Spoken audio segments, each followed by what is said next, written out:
Bonsoir, bienvenue dans votre émission hebdomadaire Studio Lacan. Ce soir, nous questionnerons le phénomène du chemsex en compagnie de notre invité Pierre Bonny dans la rubrique Un divan dans le monde que nous avons intitulée Chemsex, le sexe sous substance. Pour l'écho de la culture, Pierre Sidon prolongera ce questionnement en partageant avec nous sa lecture du roman de Johann Zarka, Chems. Enfin, pour la rubrique Actualité de la psychanalyse, nous accueillerons Dalila Harpin qui commentera une citation de Jacques Lacan portant précisément sur l'usage de substances psychoactives.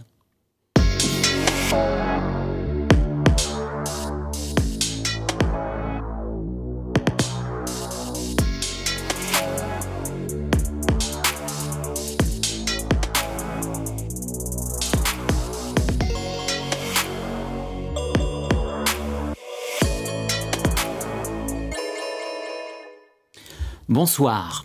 Alors, qu'est-ce que le chemsex ? Contraction de chemical sex, littéralement sexe chimique. Cette expression anglophone désigne une pratique consistant à associer relations sexuelles et prise de substances psychoactives afin d'intensifier les sensations de plaisir, d'augmenter l'excitation et surtout de maintenir une performance sexuelle durable pouvant s'étendre plusieurs heures ou même plusieurs jours. Elle concerne principalement l'homosexualité masculine, mais pas exclusivement. Pour nous parler de ce phénomène encore récent, une quinzaine d'années à peu près, mais en pleine expansion, nous avons invité Pierre Bonny. Pierre, bonsoir. Bonsoir. Vous êtes maître de conférence à l'Université Rennes 2, membre du laboratoire Recherche en psychopathologie et psychanalyse, et le chemsex fait partie de vos terrains de recherche, de certains terrains de recherche. Vous préparez actuellement plusieurs articles sur ce thème. Alors, pour commencer, peut-être pourriez-vous nous présenter le contexte d'émergence de cette pratique, son histoire, ainsi que les différentes grilles de lecture de ce phénomène.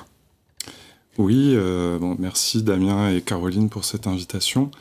Alors le terme chemsex apparaît à la fin des années 1990, il vient du monde anglo-saxon et il a été, popularisé par David Stuart, qui travaillait en fait dans un centre de santé sexuelle à Londres pour la prévention. Alors le chemsex qui définit le chemsex, en tout cas actuellement, la définition la plus consensuelle, elle associe en fait un certain type de produits, donc principalement le GHB, le GBL, les catinones, donc les nouveaux produits de synthèse, la cocaïne. Il peut aussi y avoir les médicaments favorisant l'érection, et également la MDMA, la kétamine, et j'en oublie un ou deux, mais voilà.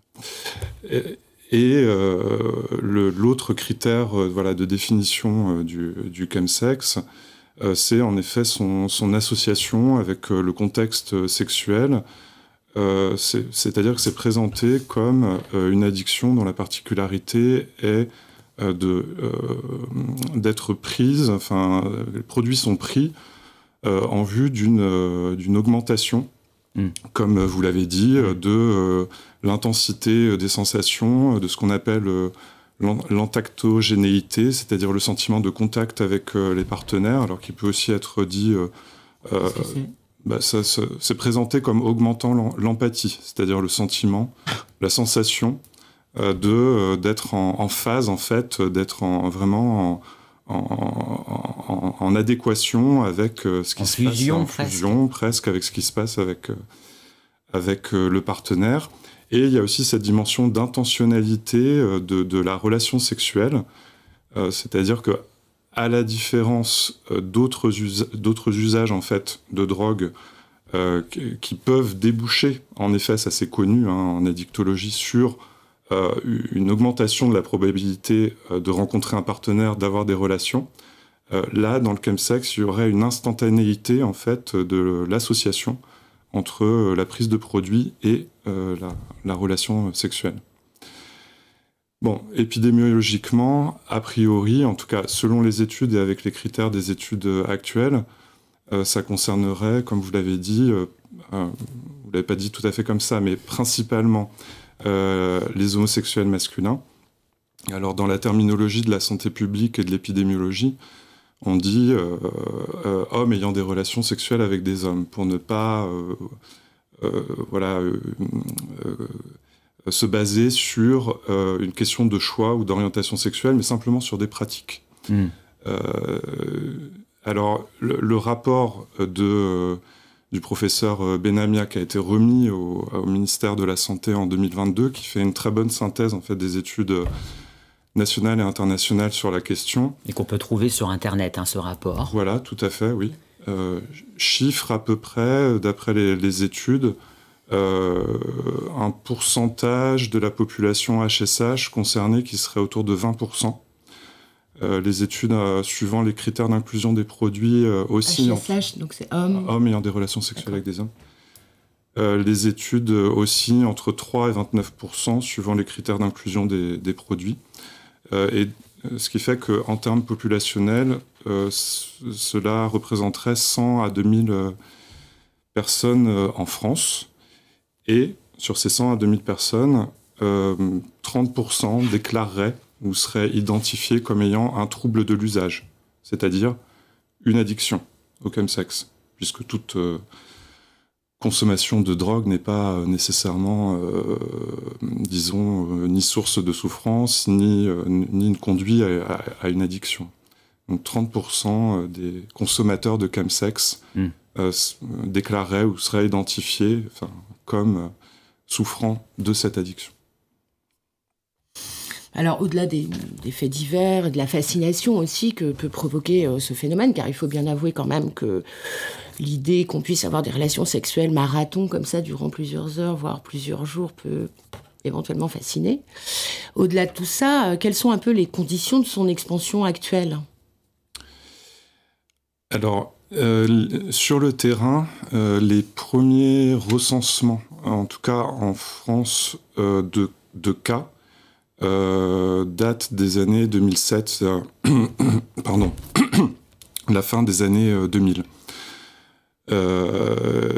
Donc les acteurs de la prévention sur les terrains, témoignent de premières demandes, de premiers témoignages relatifs à cet usage de drogue.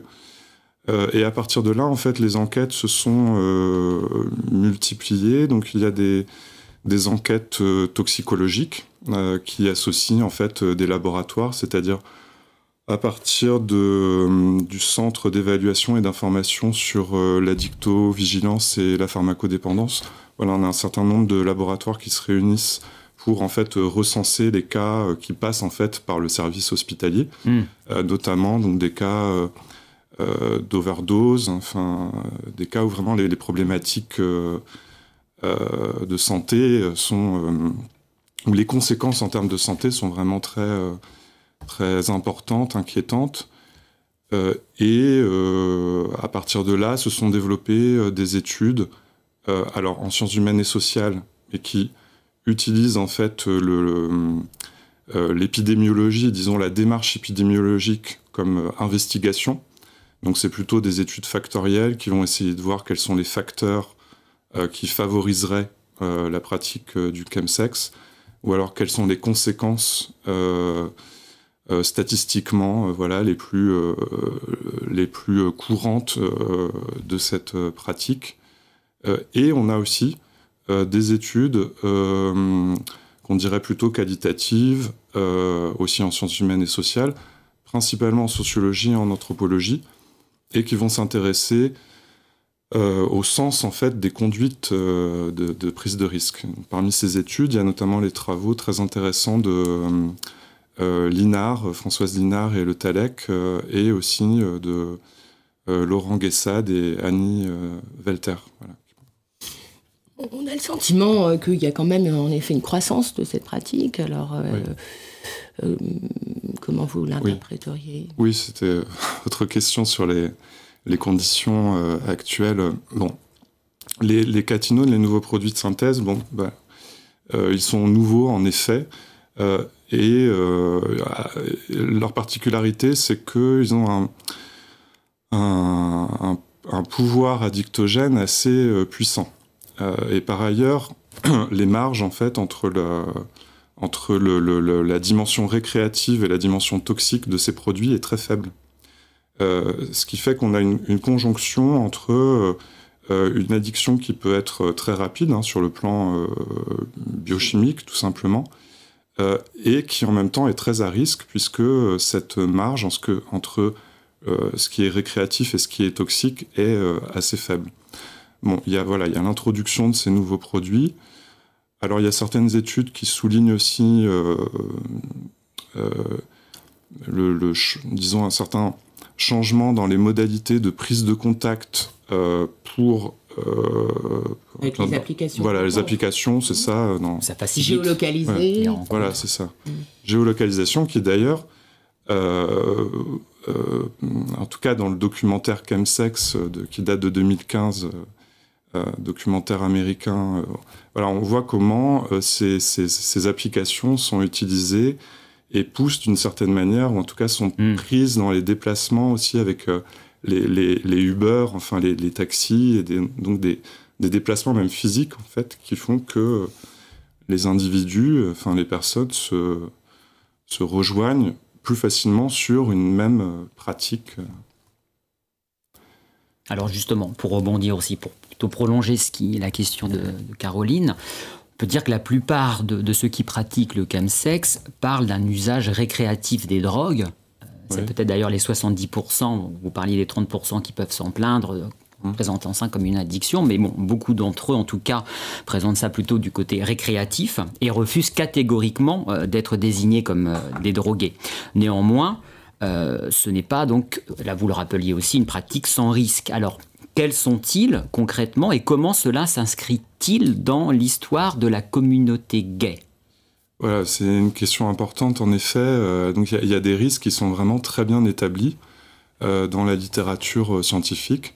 Alors, il y a un risque d'exposition accrue au VIH, du fait de l'abaissement du niveau de vigilance qu'il faut pour pouvoir prendre la décision de se protéger, et aussi du fait de l'augmentation, l'intensification de la dimension hard des pratiques sexuelles sous substance, qui peuvent entraîner des lésions,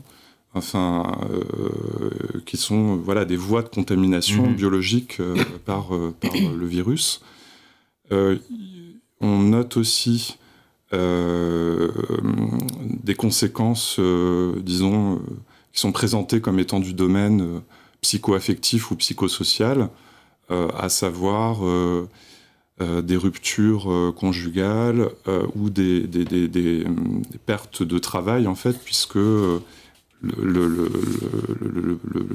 l'addiction, en fait, détourne d'anciens investissements libidinaux, peut empêcher de se lever très concrètement le matin. Oui, les conséquences, on va dire, après, au niveau du lien social, peut-être. Voilà. On reviendra peut-être sur cette question tout à l'heure, mais je crois aussi que vous êtes plus particulièrement intéressé à ce qui serait comme une sorte de corrélation entre l'abaissement du risque du VIH et le développement des pratiques à risque du chemsex, comme une sorte de corrélation. Est-ce que vous pourriez peut-être préciser ce point ? Oui, alors juste avant, je voudrais rajouter quand même une conséquence du chemsex qui peut être les décès par overdose dont on a un peu parlé tout à l'heure, parce qu'ils sont quand même chiffrés donc qui serait de l'ordre de quelques dizaines par an. Ce qui introduit de fait, en fait, une forme de rupture assez... une dimension de rupture quand même un petit peu dans, disons, une dimension du lien social homosexuel qui, depuis l'épidémie de sida, quand même était assez structurée par la prévention et la responsabilité partagée. Et donc, en 2020, le New York Times titrait Gay men are dying of a crisis that we are not talking about. Donc, faisant ainsi comme ça un peu le rapprochement entre, implicitement en tout cas, entre l'épidémie de sida et un nouveau risque mortel qui serait spécifique à cette population.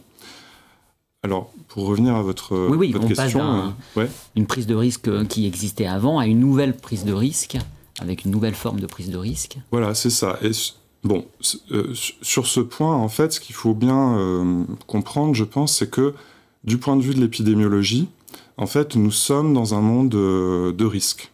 C'est-à-dire qu'en santé publique, on n'envisage que les risques sanitaires. Il n'y a pas de zone, en fait, dans lesquelles on peut être hors risque sanitaire. Donc, à partir de là, on est toujours, d'une certaine manière, exposé à des risques et on est toujours amené à des décisions individuelles, collectives, qui nous conduisent soit du côté de la prévention ou soit du côté de la prise de risque effective, sachant que les conduites, en général, elles oscillent en fonction des circonstances, elles oscillent en fonction du temps, des interactions. Enfin, alors, ce que je vous propose, Pierre, on va reprendre cette question de la prise de risque, qui est quand même essentielle. On va juste faire une petite pause, et nous reprendrons la discussion donc, dans un moment, après notre rubrique Écho dans la culture.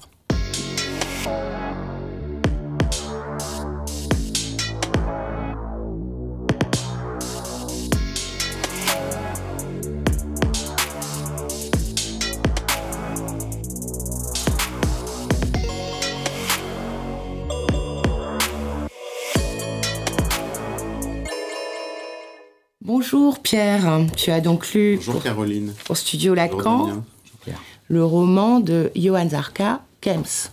Voilà, je l'ai lu il y a quelques années quand il est paru et il m'a beaucoup éclairé, c'est pour ça que c'est particulièrement opportun dans cette émission.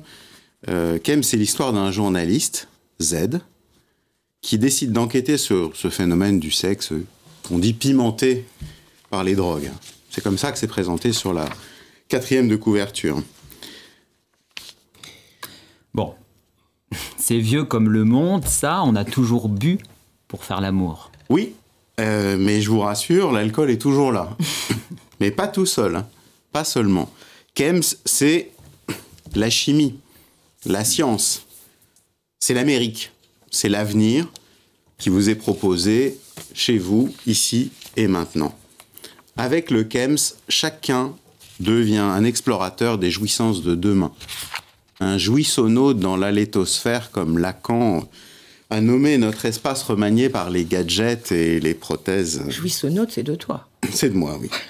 Z va se prendre au jeu, mais au jeu de l'initiation, et se substituer instantanément à son objet d'étude, en devenant l'objet de son expérience même.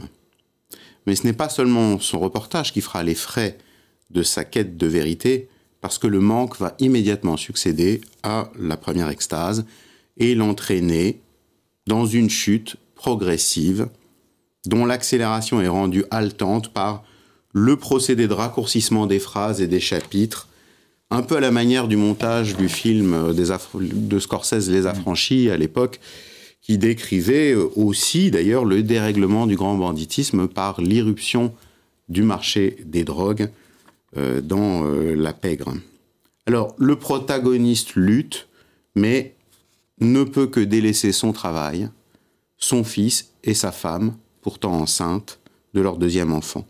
Et rien ne fera obstacle à cette déchéance. La force de ce roman, c'est son côté cru et documentaire. On a peine à croire qu'il a tout inventé. Et même si le style caractéristique de l'auteur fait d'insertions massives d'argot, de verlan, de rebeu, de manouche, donne un côté peut-être un peu forcé, artificiel, qui a plu à la critique, il vaut, à mon sens, beaucoup mieux que beaucoup de manuels d'addictologie. Tu en penses donc que c'est un roman autobiographique? Je l'ai pensé, mais probablement pas. Même si l'auteur, qui a failli devenir journaliste, aime cultiver le flou, dit-il, et l'ambiguïté. La question entre le narrateur Z et moi n'est pas forcément bien réglée, nous dit-il. Et de fait, il y a des similitudes, mais je sais à quel moment je ne suis pas Z du tout. De fait, Zarka se définit un peu à la manière de Foucault, qui disait, lui, qu'il était un fouilleur de bas-fond. Les addictions, le sexe, les pulsions, les compulsions, les obsessions, c'est la matière première de ses romans. Ces prostituées trans du bois de Boulogne, ces vendeurs de crack, ces nuits de Bangkok, son Panam Underground qui a reçu le prix de Flore. L'humanité, dit-il, c'est une belle phrase de lui, c'est n'est ni diabolisé, ni sacralisé. On pourrait se reconnaître dans cette phrase. Et cette matière de l'abjection le touche au plus profond de lui. Alors, est-ce que ça relèverait de ce qu'on appelle aujourd'hui l'autofiction? Oui, plus ou moins. Mais est-ce que c'est pas toujours un peu le cas? On peut se poser la question. Si je est un autre, alors dans l'autre que l'artiste dépeint, est-ce qu'il n'y a pas un peu quelque chose de l'auteur, Madame Bovary, c'est moi. Zarka décrit l'abjection 2.0 d'une manière plus clinicienne que journalistique et teintée d'une tendresse et d'une poésie qui emportent l'adhésion. Alors il a bien fait de ne pas devenir journaliste. Certainement, et d'ailleurs, il fait subir une interprétation lacanienne, me semble-t-il, à la quête de vérité du journaliste, puisqu'on ne peut enquêter sur la jouissance qui ne saurait se plier finalement au mirage de la vérité. La jouissance ne peut se dire, à la limite, qu'à la première personne, ce qui est d'ailleurs la morale même de l'aventure psychanalytique.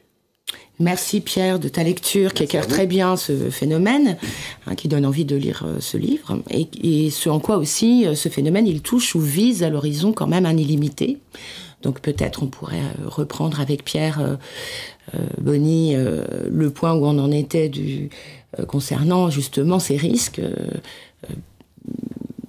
En quoi, voilà, on peut se demander justement en quoi il s'agit aussi d'un illimité qui est là mis en jeu. Oui, alors peut-être qu'on peut préciser l'hypothèse d'un déplacement du risque oui, voilà. Aussi, parce qu'il y a une dimension un peu, d'une certaine manière, un peu inévitable. Alors, c'est pas c'est pas entendre du côté de la fatalité ou de la banalisation, mais ça permet de concevoir la prévention comme quelque chose qui est toujours à refaire, en fait. C'est-à-dire que il n'y a pas tout à fait à être surpris de l'apparition de nouvelles problématiques de santé ou de la possibilité que certains phénomènes de santé se déplacent leur forme et restent plus ou moins associés à certaines populations, pour reprendre les termes de l'épidémiologie. Alors, voilà, cette hypothèse du déplacement, elle m'est un peu apparue à partir des travaux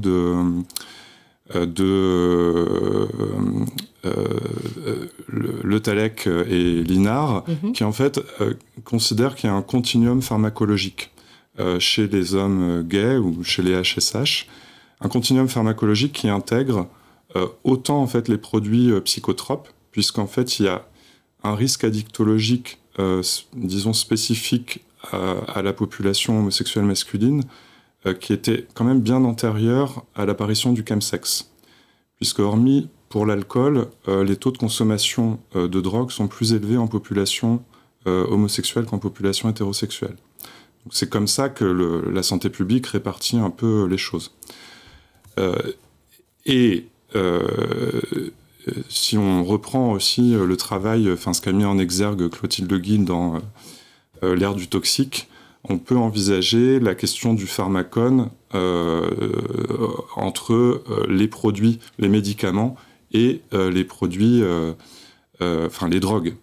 Donc, de ce point de vue, il faut mettre en série ces produits psychoactifs, la trithérapie, les traitements antirétroviraux, et l'introduction de la PrEP surtout, c'est-à-dire la prophylaxie pré-exposition, qui a commencé à être mise en place, si je ne me trompe pas, à peu près dans les années 2017, et qui en fait a introduit, selon Guessad et Velter, ce qu'ils appellent une révolution cognitive, C'est-à-dire que, d'une certaine manière, la dangerosité du VIH s'est un peu effritée, puisqu'on peut être complètement immunisé à condition d'une bonne observance, et donc sous réserve aussi d'avoir accès au traitement. Donc l'hypothèse est que un repère, en fait, pour la prévention, qui n'existe plus, ne permet plus, d'une certaine manière, l'inévitabilité de l'expression du risque, qui est aussi, quand même, pour Lacan, il ne le dit pas tout à fait comme ça, mais dans le séminaire 16, la reprise du pari de Pascal, c'est quand même un peu l'idée que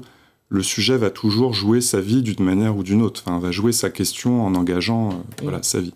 Donc c'est la conjonction entre un risque inévitable d'un point de vue psychique et un risque inévitable d'un point de vue épidémiologique. Alors peut-être on peut reprendre aussi ce terme d'addiction, c'est une question que je vous poserai, peut-être aussi à Pierre Sidon qui est avec nous. Addiction aux drogues, addiction au sexe, les deux se rejoignant à travers la pratique du chemsex. Comment peut-on les situer? Est-ce qu'il y aurait plus une voie d'entrée qui serait plutôt une addiction plutôt que l'autre? Est-ce qu'il y en a une qui prime sur l'autre? Quel est votre avis là-dessus? Et après donc Pierre Sidon, s'il veut nous donner son avis sur cette question. D'un point de vue freudien, l'addiction est aussi, d'une certaine manière, assez inévitable. Enfin, ça fait partie à la fois du malaise dans la civilisation et des propositions de la civilisation pour réduire le malaise. Il me semble que Freud situait comme première substance qu'on pourrait dire addictive aujourd'hui. Freud n'utilisait pas le terme d'addiction, évidemment, mais la satisfaction liée à la masturbation. Donc d'emblée, chez Freud, il me semble qu'il y a ce pouvoir, en fait, cette dimension addictive de la pulsion ou de la libido elle-même. Ensuite, concernant la population HSH ou les réseaux de sociabilité gay, ce que montrent les études qui ont été engagées dès les années 90 en sciences humaines et sociales, c'est qu'il y a quand même une conjonction entre une forme de sociabilité festive, une sociabilité festive qui inclut la dimension sexuelle. Une forme de divertissement par le produit et par la sexualité, un divertissement au sens pascalien du terme. C'est quelque chose qui vient tromper autre chose, enfin une problématique ou quelque chose que le sujet peut-être ne parvient pas à dire ou à exprimer d'une autre manière. Pierre, qu'est-ce que tu en penses au niveau de l'articulation de ces deux addictions? Peut-être du point de vue de l'expérience, puisque j'en reçois quelques-uns dans l'Exapa dont je m'occupe, mais ça me paraît correspondre peut-être à l'expérience qui a été citée ici, c'est-à-dire que c'est difficile d'échapper aux drogues aujourd'hui dans toute forme de socialisation, et je vois pas d'addiction au sexe première ni isolée, sans addiction aux produits. Par ailleurs, l'évolution me paraît aller souvent, comme dans le roman du reste Kems de Zarka, vers l'utilisation du produit seul ou avec la masturbation devant des écrans ou par des applications de rencontres où il n'y a pas de rencontre, dans une dimension presque de prétexte, de voile de cette solitude avec le produit. C'est quand même donc la dimension de la solitude qui prévaut, quoi qu'il en soit. Oui, dans le roman Kems, c'est le point de bascule est situé au moment où le sujet commence à faire du slam, c'est-à-dire s'injecter, ce qui correspond à la déchéance. On constate que c'est difficile effectivement de revenir en arrière à partir du moment où il y a l'injection et que ça aboutit souvent à la mort dans un délai de quelques mois à quelques années. Donc ce serait un peu un leurre, entre guillemets, que de considérer que cette pratique serait un nouveau type de lien social. C'est ça, c'est le terme en fait. C'est ce que disait Frédéric Beigbeder dans une interview très intéressante sur l'arrêt de la cocaïne. Il disait que finalement on prend de la cocaïne parce qu'on a l'impression de s'ennuyer. Et qu'au fond, quand on arrête la cocaïne, on s'ennuie plus. On se dit pourquoi on s'ennuyait, peut-être parce qu'on a changé d'amis. Bon, Pierre Boni, peut-être pour conclure un peu rapidement, à l'attention peut-être des professionnels, parce que c'est vrai qu'on rencontre de plus en plus fréquemment quand même des patients, des sujets qui viennent consulter, soit pour se plaindre de la pratique directement ou de ses conséquences en effet sur la vie. À l'attention de ces professionnels, qu'est-ce que vous pourriez leur dire sur la position la plus propre à accueillir de la bonne façon les sujets qui viennent les consulter? Alors, je ne pense pas être en position de pouvoir faire des recommandations ou des indications, mais c'est vrai que c'est une question qui va au-delà. Enfin, Pierre Sidon a une expérience clinique conséquente en XAPA. Quelles sont les conditions d'accueil en fait qui sont mises en place pour recevoir les sujets? Bon. Vous pourriez avoir lu des témoignages, ou voilà, enfin aussi. Il me semble qu'il y a de plus en plus maintenant, en tout cas dans les services d'addictologie, des unités prêtes à recevoir justement, qui reçoivent les personnes qui se plaignent de chemsex. En tout cas, disons la majorité puisque je parle aussi du point de vue universitaire, la majorité des études appellent à des entretiens motivationnels. Et en même temps déplore que les patients addicts ne soient pas assez motivés pour changer leur comportement. Donc on tourne un peu en rond. Évidemment, si on décentre un peu la question, ça va être celle de la décision et jusqu'à quel point... alors c'est Miller qui dit ça pour la cocaïne, je crois, enfin pour les drogues en général. Il dit, avec un sujet addict, on va, même si l'addiction est une rupture par rapport à l'autre, une rupture par rapport au signifiant, au lien, ou même s'il y a une itération de la jouissance, la psychanalyse ne peut pas proposer autre chose que d'essayer de repérer la dimension d'adresse et la dimension signifiante de la conduite. D'accord, donc il s'agirait de dealer de la parole un peu. Voilà, c'est ça, c'est la formule de Miller, en effet, dealer de la parole qui est très éclairante. Ouais. Bon, écoutez, je vous propose qu'on s'arrête sur cette indication importante. Merci Pierre Boni et Pierre Sidon d'avoir posé avec nous les premiers jalons pour saisir et commencer à penser ce phénomène. C'est à présent l'heure de la rubrique Actualité de la psychanalyse.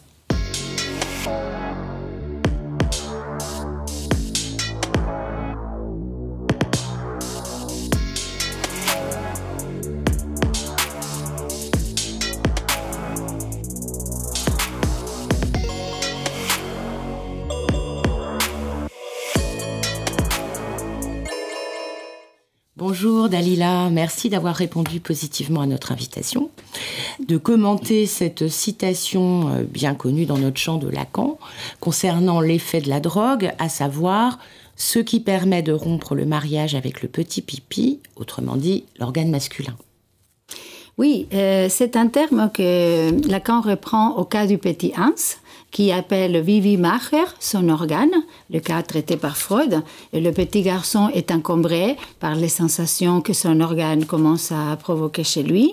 Et aussi, il est angoissé parce qu'il découvre que tous les gens n'en ont pas. Il y a d'abord les petites filles, puis les femmes, et enfin sa mère idéalisée.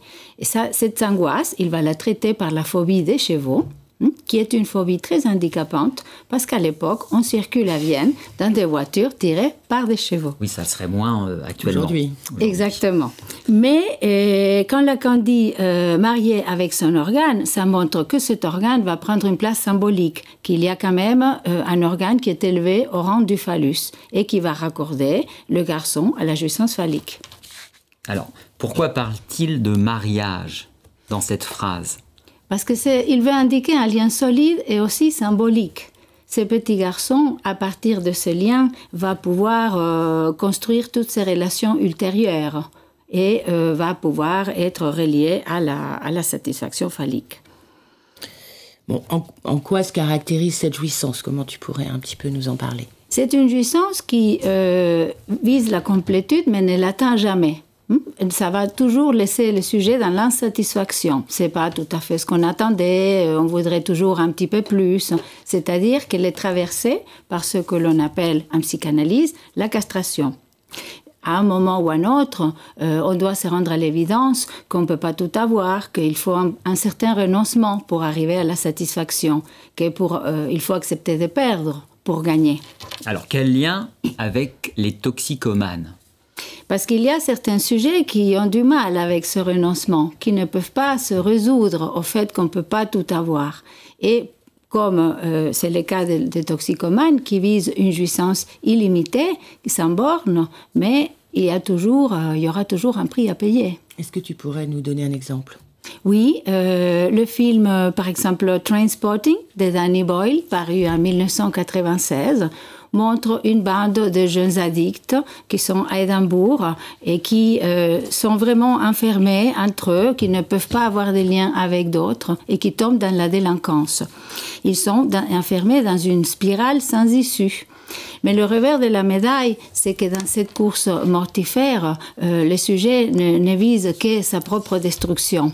Comme on voit justement au début du film, Renton, le personnage principal, pour échapper à un contrôle policier, il va manquer de se faire renverser par une voiture. Il y a aussi une scène clé dans ce film, assez extraordinaire d'ailleurs, où il a acheté deux suppositoires magiques qui vont procurer des sensations extraordinaires, mais ils sont hors de prix. Et il va les perdre dans les toilettes. Ce qui veut dire que pour les récupérer, il doit se jeter dans les toilettes et voyager dans les égouts. Et on va voir d'une façon assez évidente le lien entre le sujet et l'objet déchet. Parce que le toxicomane, comme il n'est pas relié à la satisfaction phallique, il va être dans une position de déchet. Ce qui fait qu'il va aussi se mettre en danger. Il va en cherchant cette jouissance illimitée, il va transgresser des limites et des règles. Et on a vu ça dans l'horrible accident provoqué par Pierre Palmade. Alors, le chemsex, justement, venons-en. Qu'est-ce que tu pourrais dire par rapport à ça ? Comme cette jouissance illimitée ne passe pas par le corps de l'autre, c'est le produit qui leur permet de se raccorder et d'avoir des relations sexuelles très prolongées pendant longtemps, dans des contextes festifs, sans passer ni par le fantasme ni par le désir. Qu'est-ce que ça nous apprend alors sur le monde contemporain ? Alors Lacan a anticipé que le lien du sujet à son monde allait changer, qu'il allait être traversé par la logique de la consommation. Et cette logique du discours capitaliste nous propose toujours des produits qui vont venir tamponner nos manques, anticiper nos désirs, voire même créer ceux qu'on n'en a pas encore. Ce qui fait que ça va nous amener à une autre phrase de Lacan, très importante, quand il va dire c'est la montée au zénith de l'objet A. Alors, qu'est-ce que ça veut dire ? L'objet A, c'est la représentation de l'objet pulsionnel. L'objet pulsionnel qui est relié au corps et qu'on va essayer de trouver dans tous les objets qui nous entourent. Il y a les objets freudiens, l'objet oral qu'on va chercher dans la nourriture et l'objet anal qui se retrouve dans les déchets. Mais il y a deux autres objets que Lacan introduit, la voix qu'on cherchera dans la musique, dans les podcasts, dans les conférences, et les images qui vont être une représentation de l'objet regard. Alors, dans cette logique, c'est l'objet qui est intronisé, c'est l'objet qui va prendre les devants. Et le sujet va être avalé au rang de l'objet. C'est-à-dire qu'il va être interchangeable, il va être obligé de se vendre pour avoir une place, il va être aussi rejeté quand il n'est plus utile. Il va être un rouage de la machine, comme on voyait déjà dans les temps modernes de Chaplin, par exemple. Et on retrouve ça aussi dans les fêtes, dans les soirées chemsex, où les partenaires sont interchangeables et parfois même jetés. Alors pourquoi ça arrive maintenant, plus précisément ? Alors ça arrive maintenant parce qu'on est à une époque où on manque de repères et il y a un égarement assez flagrant de modes de jouissance. Donc toutes les expérimentations sont permises et même recherchées, ce qui fait que ça va être un terrain fertile pour ce type de pratique. Alors la logique à l'œuvre est pour les addicts, pour les toxicomanes, est valable pour un grand nombre à ce moment-là. Et on va voir que, par exemple, le titre du film Trainspotting, qui a été traduit comme ferrovipat au Canada, qui est une contraction de ferroviaire et pathologique, c'est-à-dire c'est la compulsion qu'ont certaines personnes à compter, par exemple dans les trains qui passent, le nombre de fenêtres.